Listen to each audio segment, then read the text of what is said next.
All right, from Cold Creek in Lafayette, Colorado, here for the title matches of today's JBT event. A Sunday afternoon in the Mountain Conference, and Demetri starts off our broadcast in style with a messenger strike, which matches his opponent, Gavin Finley's first frame strike. They're meeting for the second straight day. Gavin's still trying to break through and win that first career title. He's going to sometime, but if Demetri stops him, it'll be a weekend sweep for the collegiate home on winter break. Who's over there, I promise. There he is. What did I just announce to the crowd, sir? It has 90. You announced it? Wrap 10 for Demetri in the second. It's a 63-pin handicap difference. And this guy, Cooper McWilliams, is getting it. Beginning bowler. Guttered in the first. No! And catches a nice break to spare it up on the fill ball. One way or the other, it's a mark for Cooper. He'll take it. Just a beginning bowler from the Springs area. First year of bowling. Thought he'd wander on down to this old bowling tournament here and found himself in the title match. Pretty cool.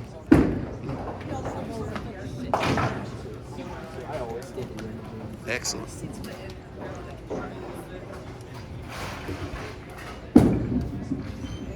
If we shoot, say, some of his spares, I'll be interested to see what rotation he decides to put on the ball. It's a modern bowling. He does the left-handed, two-handed delivery for his strike balls, as far as I can tell, and he's done some righty spin with a different ball for his spare ball. It's all legal. It's all Greek to me as an old school bowler, but there it is. Gavin with the strike in the first, looking to take an early 10-pin lead. The good news for Gavin is he can throw that green ball as long as he wants today. It won't be taken away from him as it was in the title match by Demetri yesterday in Battle Bag. So yeah, there it is. There's the left-handed righty hook. Kind of a future Diego Lucero. That's the only other bowler I think I've seen in my life that attempts that particular way to get spin on the ball. But you know what? Pins fell down. That's all that matters. I used to do that. You used to do that back in the old days? When you were 5? Yeah. Back so many eons ago. Top seed Zaden Padilla having his best JBT weekend, and the breakthrough event for him as well, as he's cracked the top 4 as the #1 seed. Oh, and bad break there in the second. As sends everything over to that 7, but does not cover it. Obviously, I have no favorites whatsoever in any match, but anybody who wears Buccaneer creamsicle on the trousers the day of a Tampa playoff game is, I think, has a slight edge of some way around When it. was the New Mexico Open? That was in Brave move. When was the New Mexico Open? That was like in September, right? The New When was Mexico- it? September, yes. Yeah, so September. Demetri, a freshman out of the powerhouse Wichita State bowling program. How do you transfer a video to a YouTube channel? There's a little cord that goes in the phone that goes straight into the computer, and YouTube recognizes it. Take a video off the phone, say publish. About half an hour later, I got a video. The problem with the spare for Padilla. Looking to become the 3rd Padilla to win a JBT this season. Cesar, of course, wins all the time.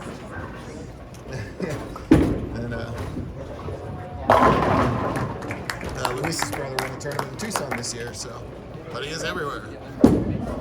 Stays with the two-handed delivery. The ball hooks less at the spare. It doesn't hook at all, as he requested it to. 3 straight spares to open up his first career title match.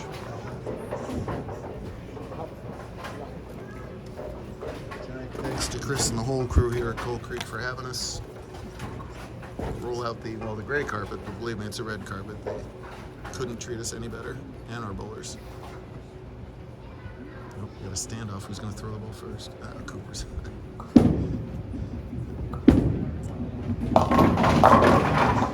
Oh! Late love for Finley on the 10 there. How did it exact? Make it a 4-bagger and an early 20-pin lead. No 300s this weekend yet. Got one remaining crack at it over there. Gavin has, at the very least, 4 second-place finishes with us. Something most competitive bowlers don't even like to think about. Losing to Demetri yesterday, certainly no shame in that. it would be no shame again, but a little bit frustrating if it's second to the same guy. Just vibrating the table, that's all. People will say, why do you have a shaky video? I say, well, there's this kid named Brantley screwing with the table. Well, I talked it up in the fourth frame. Boy, early hex on that one.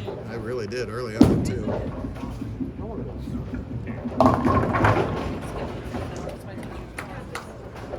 Oh, look at him go. Holy cow.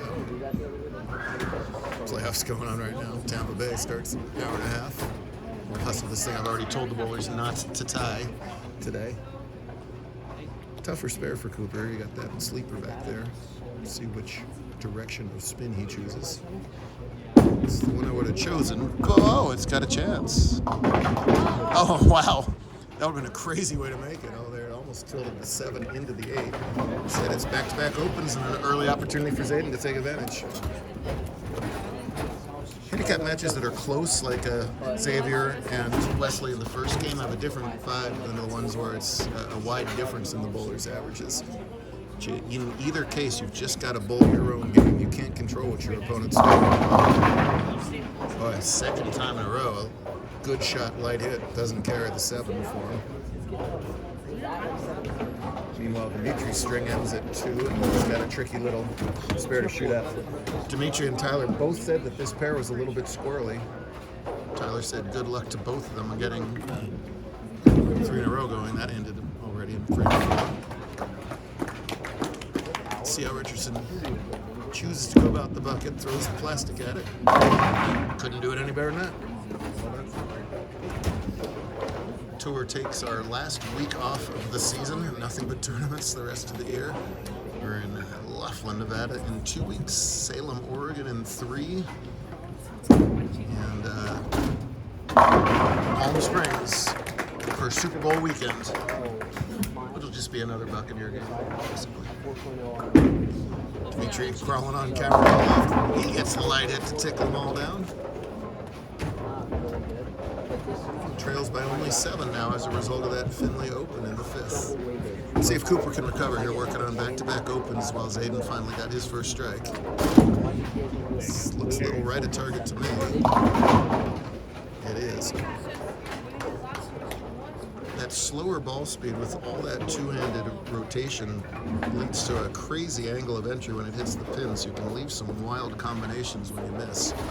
Powerful when you hit the pocket. So can recover on the right and tight the whole way, and a big break getting that 6-pin out of that. 7-2 and hands up in frustration for Cooper. With his pins, he's right in any match he bowls in. He can change dramatically and quickly. Giant thanks to our team operating the space shuttle back here. Team from Neo Prism. Live streamed all of main event, live streamed all weekend. Nathan correctly questioned whether you could launch a space shuttle off this setup here. I still believe you can. I think, yeah. Sure appreciate them being with us.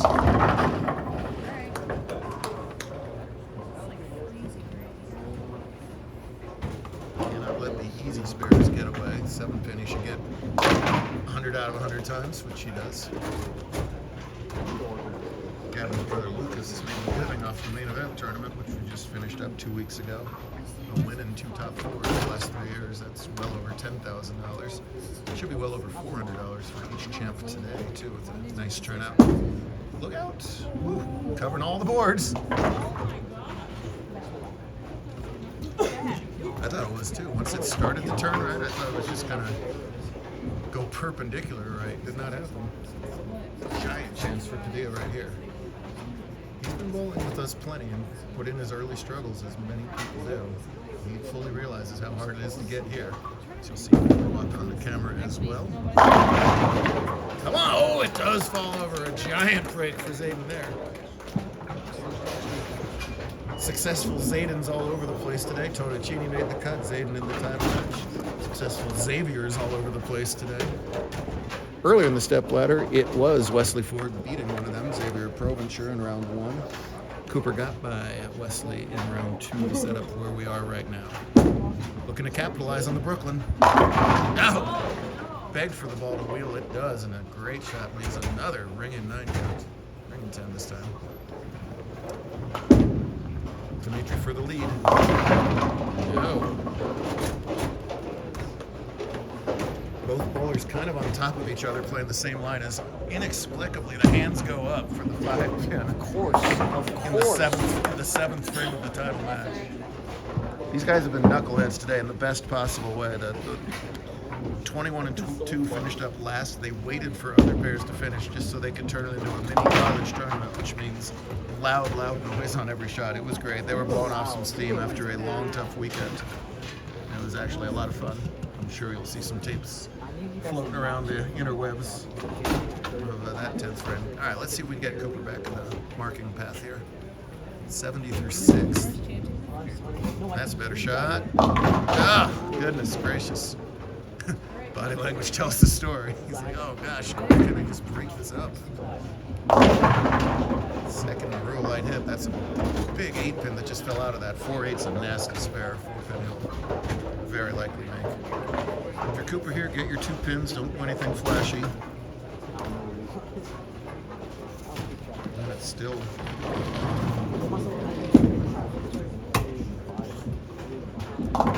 Still 63 pins that he's got to make up. Hit it better than the goal. He's absolutely right. You guys requested some scoreboard looks. So there it is. Finley on the right. With that 7-pin lead, a chance to make it 17 with the strike. Cooper's card here. Left a bunch of numbers up there. He's shooting a Midwest zip code. No one ever wants to do that. There's the shot. All right. Sometimes just that one shot can spark you. That was his best shot of the match right there. Puts all the pressure on Padilla to keep on marking. Keep throwing good shots like he's been doing. Finley taking a lot of time over there. It's tight.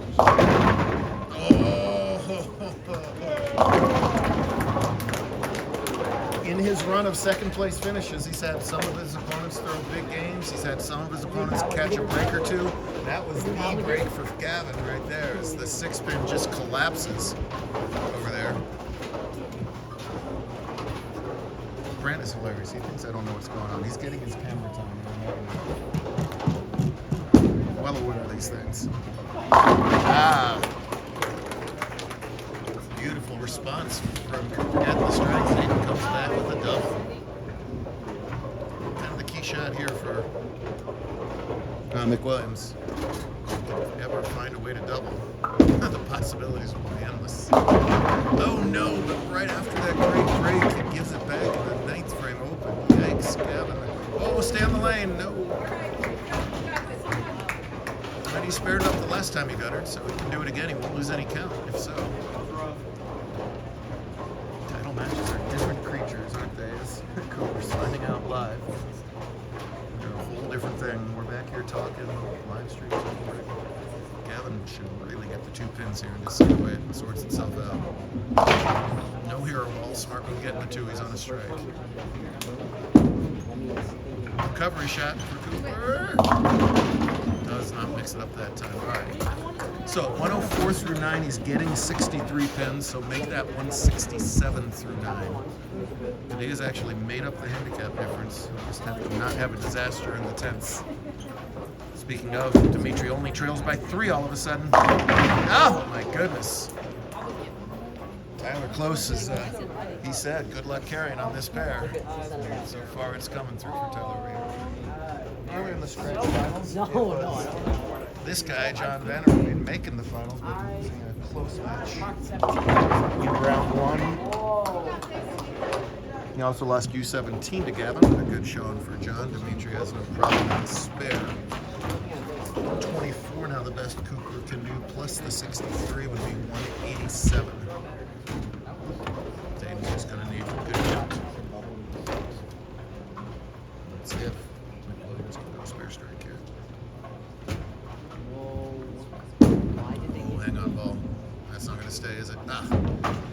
A rough ending to a wonderful day for a more beginning bowler, but he's got himself a victory lap. Richardson in the 10th. Oh, Keep torque. a little hip shake made the difference there. He was bringing 9 counts before the hip shake. Now he's got the hip shake and the hair flip. It's a clear sign that it's a good shot over there. And he has got himself a moment he's waited a couple of years for. That's a champ right there. In style, yes sir. Great to see when the kids that have put in the work and kind of taken the lumps on tour, making that step through and breaking through in a big way for win number 1. See, not enough hip thrust that time. No hair flip, no hip bounce, no strike. It's out. Oh, there's the hair flip, too late. 204 with the spare. Gavin's going to need 17 pins in the 10th to finally break through and win.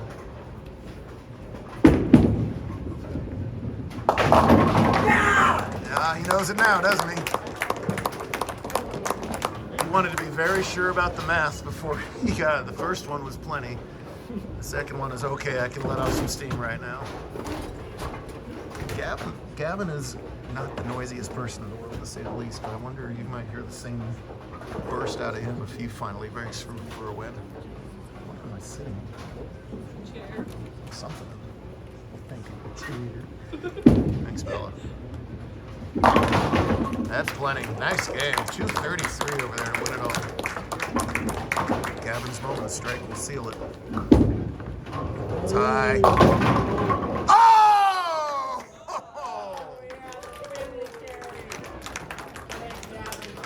Sometimes, some days, it is finally meant to be. It's for the second time in a row on the right-hand lane, a high hit that could be anything from 5 to 9 splats the lane somehow. It's 10. It is finally a title. He's going to get the 7 pins on 2 balls. Is he though? He is. That's crazy. Great question, Bella. Very, very rare that Demetri has lost a title match. He's got 8 titles, and he's got a killer instinct. So it looks a little bit of luck. Great time for a ring 10 there. I don't know if Team Finley hangs their plaques on like a trophy room somewhere in their Finley household, but I'm sure it's annoyed him to see first from Lucas. And it is time to complete the collection. There's the win. These guys are good buddies. Typical reaction from Gavin, meaning not much, but I guarantee you that is a happy kid on the inside. Well done. Great stuff to wrap up a truly great weekend here in the Denver area. We'll do it all again in 2 weeks down in Laughlin. See you then, folks. Great start to 25.